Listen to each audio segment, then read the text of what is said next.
try it, Captain. Hasn't let go of the rope since.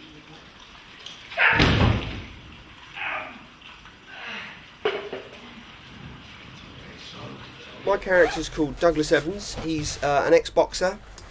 As we join him in the story, he's a bit down on his luck. And the story's about how Doug can find, what is it, 47 grand? 47,000 to save the gym. To save the gym. And I know that because it's one of my lines here. One of your lines today, yeah. And he's got some crazy characters around the gym who really rely on the gym as kind of a church or a community centre, you know, it keeps their spirit up, and they're all good friends. And then in one day walks Donny, who wants to learn how to box. Yeah. And I'll let you take over. Yes, Donny comes in, young lad who wants to learn how to box because he wants to make his family proud, he wants to honour the family. In the process, he comes up with an idea of maybe how they can win this 47 grand. So they have this idea and they go on a bit of a road trip up to Appleby. Mm. And I play Vera, Donny's mum. So I accompany him, and then I meet Doug, and then we kind of get on quite well, don't we, our characters? And it's quite flirtatious, there's a lot of chemistry. We hatch the plan together, don't we? Yeah, so we get involved in hatching it together and going to Appleby together, all in a group, which is really nice. Yeah. And there is actually a big gypsy horse trading fair at Appleby in real life, and the production went up there in the summer and shot some footage up there. So basically when we all go on our road trip, we're going up to Appleby to fight the king of the gypsies. And there's prize money 100 grand, isn't it? Yeah, something like that. The prize money's 100 There's grand. not been a fight for 3 years because this guy is like the top dude and no one can beat him. Yeah. But we have this idea of how we can. Yeah, my character's called Davros, and yeah, he's disabled, and he's in a wheelchair, and he calls himself Davros after, you know, Davros, leader of the Daleks, who's on wheels. He's got a sense of humour, you know.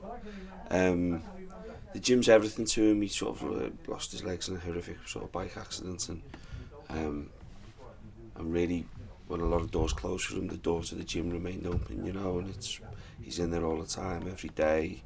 Like, he feels as if he owns the gym, it belongs to him, you know, and he's a fierce character, you know, he's a colourful character, and yeah, it's the camaraderie, the brotherhood of the gym, the fellowship, you know.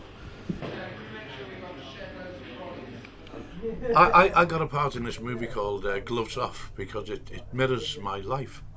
If anyone's read my autobiography, and that's not a plug for the book, by the way, because it's sold out. It sold 1/3 in its first print. But I actually lived in a boxing club when I was down and out, and I actually had gangsters after me because I owed them a few quid. And so it mirrors what went on here. But also, I'm very, very interested in boxing. I've done a little bit of boxing as a youngster. And only when they found out I had asthma that they stopped me from boxing. My role in the film is I play a fella who's he hasn't got a very happy home life, and so he gets out the way of his dreaded wife Marjorie, and just spends his time in the gym. You know, he loves the game, he loves the smell, he loves the atmosphere, but he goes. It's a bit of a sanctuary for him. My character is called Albert. And he's an ex-Navy champion boxer, and he trains the guy, the Nosha, doesn't he? He trains Nosha for this bare knuckle fight.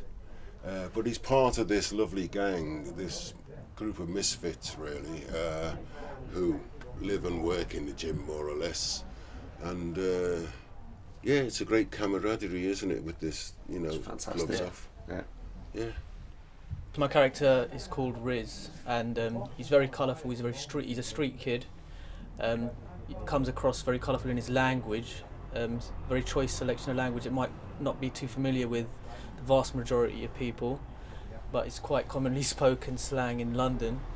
But as well as all the street side of him, he's got a very big heart, and he does love the gym, and he loves all the people that go there. Yeah, that street talk. Yeah. It's very different. Great. They don't understand what I'm saying. They genuinely don't understand what I'm saying. Could you give us an example?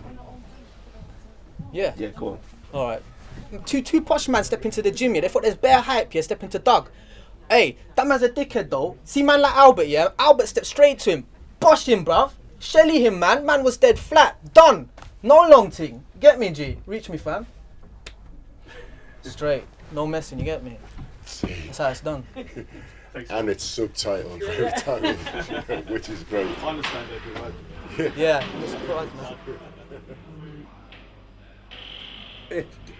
I've got to be honest, this is one of the best ensemble cast I've ever worked with. We laugh from the minute we come in of a morning till the minute we go home of a night, and there's no egos, there's no he's that. That includes myself and Denise and Paul Barber, but all the same we have a bloody good laugh, and I think it's going to show in the movie. I really, really think it's going to show. No, it's nice. Do you know what? It's good because it's a really nice British comedy. You know, you've got obviously great names in it. So, I mean, it's just been such a laugh on set every day.